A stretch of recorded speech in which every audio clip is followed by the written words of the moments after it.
Kita langsung ke kita pantau kalau dari tadi Barito kita langsung pantau lokasi relokasi pedagang di kawasan Lenteng Agung dan di sana sudah ada rekan Hanif. Hanif, apakah di sana sudah dipenuhi dengan pedagang saat ini dari pantauan Anda?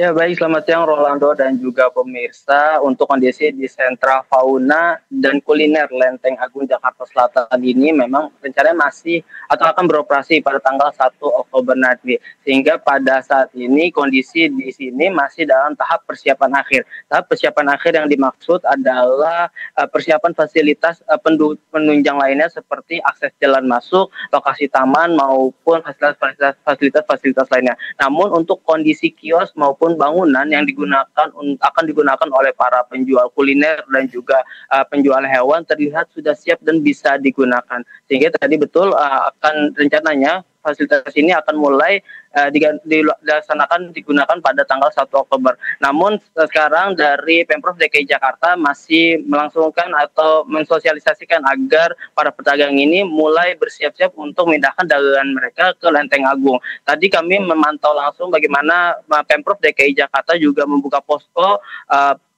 pelayanan dan juga pemeriksaan hewan sehingga hewan-hewan yang akan dijual dan juga dipindahkan ke Lenteng Agung ini dalam keadaan sehat dan bisa dijual dalam keadaan yang baik untuk masyarakat. Selain itu kami dapat informasikan bahwa dari tanah ataupun luas tanah dari sentra fauna dan juga kuliner Lenteng Agung ini terbagi dalam 5 zona. Jadi zona A hingga dengan zona E. Dari 5 zona itu terbagi beberapa fungsi, yang utamanya adalah fungsi kuliner terdapat dalam 2 zona, lalu ada juga fungsi untuk penjualan hewan 2 zona dan juga 1 zona khusus untuk hiburan. Jadi nanti akan ada rencananya karena memang tempatnya terintegrasi, jadi selain penjual hewan, kuliner juga akan ada panggung hiburan ataupun zona khusus memang hiburan. Nah, jadi bisa dibayangkan jika seandainya atau sebelumnya ketika berada di Pasar Barito hanya untuk pasar ataupun pasar pedagang yang berada di pinggir jalan, namun pemerintah Pemprov DKI Jakarta berusaha untuk mensentralisasi penjualan atau para pedagang itu dalam satu lokasi yang sama. Dan lokasinya yang strategis berada di depan stasiun Lenteng Agung ini diperkirakan akan menjadi pusat ekonomi yang baru. Seperti itu, Rolando.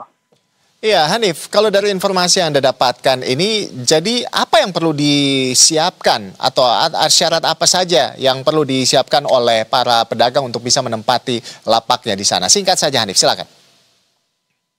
Ya, Rolando, tentu yang paling utama adalah koordinasi ataupun persiapan administrasi bersama dengan Dinas UKM dari Pemprov DKI Jakarta. Itu berlaku untuk para pedagang, baik pedagang kuliner maupun hewan ataupun para warga sekitar Lenteng Agung yang ingin berniat berjualan ataupun membuka kios langsung di sentra kuliner dan sentra fauna dan kuliner Lenteng Agung ini. Dan setelah itu khusus untuk para pedagang hewan atau penjual hewan yang direlokasi dari Pasar Barito, mereka diharapkan sudah ataupun akan mengecek kesehatan hewan dagangan mereka di Dinas Kesehatan Hewan yang akan dibuka setidaknya sampai dengan nanti masa transisi selesai. Oleh karena itu, karena dipersiapkan untuk masa transisi dari lokasi yang lama menuju lokasi baru ini, Pemprov DKI Jakarta juga menggratiskan biaya operasional, termasuk di dalamnya adalah biaya air selama 6 bulan. Dan harapannya agar penggratisan biaya selama 6 bulan ini bisa memudahkan bagi para pedagang yang dipindahkan ke Lenteng Agung ini untuk transisi dan juga